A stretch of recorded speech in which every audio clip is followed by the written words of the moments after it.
جب حجاب پردہ غیبت اٹھایا جائے گا، ایک دن وہ آئے گا۔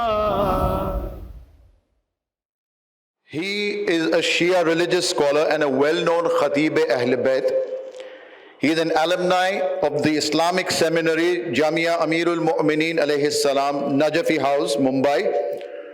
Also an alumni of the religious seminary in the holy city of Qum, where he spent over a decade acquiring higher religious education.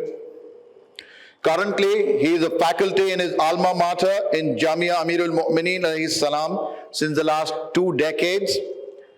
Many of his students are today recognized as well as established religious scholars. We proudly welcome onto the stage Hujjatul Islam Maulana Sayyid Muhammad Qaisar Rizvi Sahab. Assalamu alaikum wa rahmatullahi wa barakatuh. A'udhu billahi minash shaitanir rajeem. Bismillahir rahmanir rahim. Alhamdulillahi rabbil alamin. Wa sallallahu ala Muhammad wa alihi tahirin wa la nudaim ala adaihi majma'in min al-an ila qiyam yawmiddin. اما بعد فقد قال مولانا علی ابن الہادی علیہ الصلاۃ والسلام واختارکم لسرہ واجتباکم بقدرتہ۔ ہماری گفتگو امام زمانہ عجل اللہ تعالی فرجہ الشریف کے ولایت تکوینی کے سلسلے میں۔ قبل اس کے کہ تھوڑی سی وضاحت کروں، البتہ یہ موضوع بہت وسیع ہے اور جو وقت ملا ہے بہت مختصر ہے، لیکن اپنی بات اس میں آپ کے سامنے رکھنے کی کوشش کروں گا۔ سب سے پہلی بات یہ کہ اہل بیت علیہم الصلاۃ والسلام کی خلقت دنیا کے کسی بھی انسان کی خلقت کی طرح نہیں ہے۔ نہ انبیاء کی خلقت ایسی ہے، نہ مرسلین کی، نہ عام انسانوں کی۔ خدا نے اہل بیت کو اپنے عظمت کے نور سے پیدا کیا ہے۔ خدا نے جو قدرت دی ہے وہ کسی اور کو قدرت نہیں دی۔ اللہ نے جو کمال دیا کسی اور کو کمال نہیں دیا۔ اللہ نے جو علم دیا وہ کسی اور کو علم نہیں دیا۔ تو جب وہ نہ ہماری طرح سے پیدا کیے گئے، نہ ہماری طرح سے ان کا عنصر وجودی ہے، نہ ہماری طرح سے ان کا علم ہے، نہ ہماری طرح سے ان کے کمالات ہیں، تو پھر کسی بھی انسان کو ان کو اپنے جیسا کہنے کا حق نہیں ہے۔ وہ نہیں کہہ سکتا کہ وہ ہماری طرح سے ہیں۔ تو اس کا مطلب یہ ہوا کہ ان کا کمال ہماری کمال کی طرح نہیں، ان کا علم ہمارے علم کی طرح نہیں، ان کی قدرت ہماری قدرت کی طرح سے نہیں ہے، اس لیے کہ اللہ تعالیٰ نے انہیں خاص قدرت دے کر کے بھیجا ہے اس دنیا میں۔ وہ نورانی مخلوق ہیں، وہ ہماری طرح سے خاکی نہیں ہیں۔ وہ اس وقت تھے کہ جب صرف خدا تھا اور کوئی نہیں تھا۔ عالم انوار میں ان کا وجود تھا، کسی اور کا وجود نہیں تھا۔